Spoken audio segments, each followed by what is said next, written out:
ముఖ్యమంత్రి రేవంత్ రెడ్డిపై మాజీ మంత్రి కేటీఆర్ ఫైర్ అయ్యారు. పేదలకు ఇళ్ల పట్టాలు ఇచ్చిన కాంగ్రెస్ ప్రభుత్వం ఇప్పుడు కూల్చేస్తోందని మండిపడ్డారు.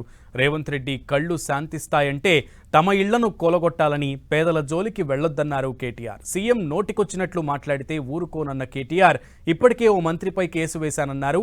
సీఎం రేవంత్ రెడ్డిపై కూడా పరువు నష్టం దావా వేస్తానని హెచ్చరించారు. కాంట్రాక్టుల కోసం RRR అలైన్మెంట్ మార్చడానికి సీఎం యత్నిస్తున్నారని ఆరోపించారు కేటీఆర్. రేవంత్ రెడ్డి నీ కళ్ళు చల్లబడతాయి అనుకుంటే, మా దగ్గర ఉన్న బిల్డింగ్లకో వాటికో వీటికో కులగొట్టినాకన్నా నువ్వు శాంతిస్తావు అనుకుంటే బరాబర్ కులగొట్టు. కానీ ఆడికి బంద్ చేయి, ఆడికి కులగొట్టుడు బంద్ చేయి, పేదోళ్ళ కడుపుల కొట్టుడు బంద్ చేయి. మా ఇల్లు కులగొడితే నీ కడుపు చల్లబడుతుంది అనుకుంటే మా కులగొట్టు, ఆడికి ఆపేయి. పేదవాళ్ళకి మాత్రం కులగొట్టుడు దయచేసి ముట్టుకోకు. గబ్బంతా ముఖ్యమంత్రి నోట్లే, వాళ్ళ మంత్రుల నోట్లోనే ఉన్నది. మొదలైతే వాళ్ళ నెత్తుల నిండా గబ్బున్నది. దిక్కుమాలిన మాటలు, దిక్కుమాలిన ఇష్టం వచ్చిన రోత ఉట్టించే మాటలు, మామూలు మనుషులు మాట్లాడే మాటలు కూడా కాదు.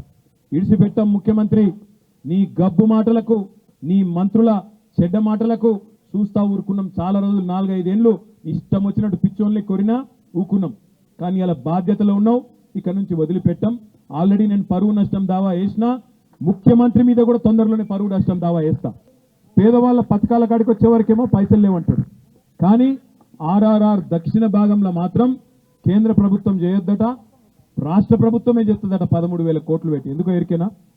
ఎందుకంటే వెంకటరెడ్డి గారు రాష్ట్ర రహదారుల భవనాల శాఖ మంత్రి, ఆయన నియోజకవర్గం, ఆయన జిల్లా కాబట్టి అక్కడ కమిషన్ల కోసం, కాంట్రాక్టుల కోసం మళ్ళా అలైన్మెంట్ మార్చి అక్కడ తమ వాళ్ళకు సంబంధించిన భూములు కాపాడుకుంటూ కేవలం ఇవాళ కాంట్రాక్ట్ కొంతమంది అస్మదీయులకు ఇచ్చుకున్నందుకు RRR అలైన్మెంట్ మార్చే ప్రయత్నం చేస్తున్నారు.